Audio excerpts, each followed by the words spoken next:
नमस्कार दोस्तों, बहुत बहुत स्वागत है न्यूज़ टाइम में आप सबका।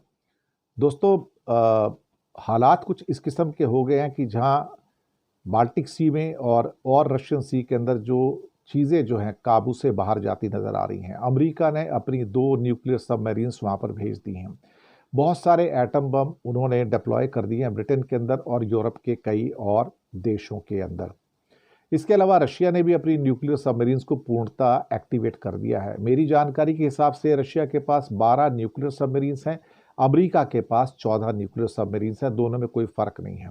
अमेरिका के पास करीब करीब 5 साढ़े 5,000 न्यूक्लियर बॉम्ब्स हैं, एटम बॉम्ब है।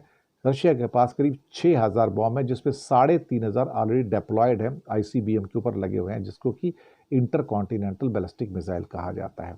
यानी कि एक छोटे से अंतराल के साथ वो बहुत आराम से पूरे यूरोप के ऊपर अमेरिका पे अटैक कर सकता है।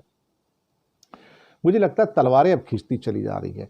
प्रॉब्लम सारी ये थी ट्रंप के साथ कि ट्रंप समझता है कि वो पुतिन को कंट्रोल कर सकता है, लेकिन ट्रंप अंदर ही पुतिन से डरता है, क्योंकि पुतिन के पास सारे राज हैं ट्रंप के, क्योंकि वो केजीबी का बंदा था पहले, तो उसके पास एक एक चीज पूरी की पूरी जो है, ट्रंप की पूरी कुंडली जो है पुतिन के पास है। ट्रंप को लगता था कि प्रेसिडेंट बनने के बाद वो उसको धमका सकता है और उसको अपने काबू में ला सकता है, लेकिन पुतिन दूसरी मिट्टी का बना हुआ है, वो उसके काबू में आना बड़ा मुश्किल है साहब।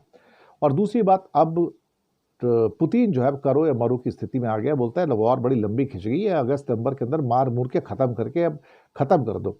लेकिन अगर यूक्रेन हार जाता है कहीं, तो भाई ये नाटो की और अमेरिका की पर्सनल हार होगी, और वो नहीं चाहते कि यूक्रेन हारे।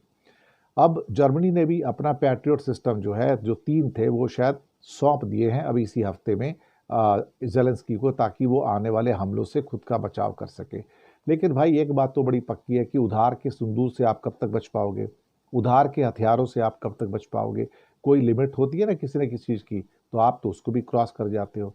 मुझे कुछ ऐसा लग रहा है कि चीज़ें जो है वो काबू से बाहर जा रही हैं और हम एक न्यूक्लियर वॉर की ओर बढ़ रहे हैं। कोई इसे नूरा कुश्ती अब ना समझे तो ज़्यादा अच्छा है, क्योंकि अमेरिका समझता है कि अगर मेरी हेजीमोनी है, मेरा डोमिनेशन है, तो दुनिया को मेरा डोमिनेशन मानना चाहिए। लेकिन पुतिन है कि मानता नहीं। पुतिन जो है बिल्कुल कहना मानने को तैयार नहीं है। उसे तो अब यूक्रेन पूरा चाहिए, अब आधा भी नहीं चाहिए। तो उसे वर्चस्व की लड़ाई है, क्योंकि अगर यूक्रेन की लड़ाई वो हार जाता है तो फिर तो नाटो उसके सिर पे आके बैठ जाएगा और खतरा ही खतरा है। तो इसलिए उसने क्लानिनग्राद हो या बाकी जगह पे अपने न्यूक्लियर आर्सेनल अब रेडी पोजीशन में कर दिए हैं।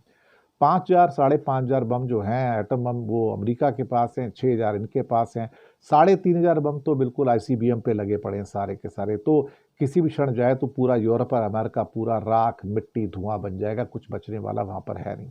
लेकिन जिस ढंग से तलवारें खिंची हैं, मुझे लगता है कि तलवारें इतनी जल्दी म्यान में वापस नहीं जाएंगी।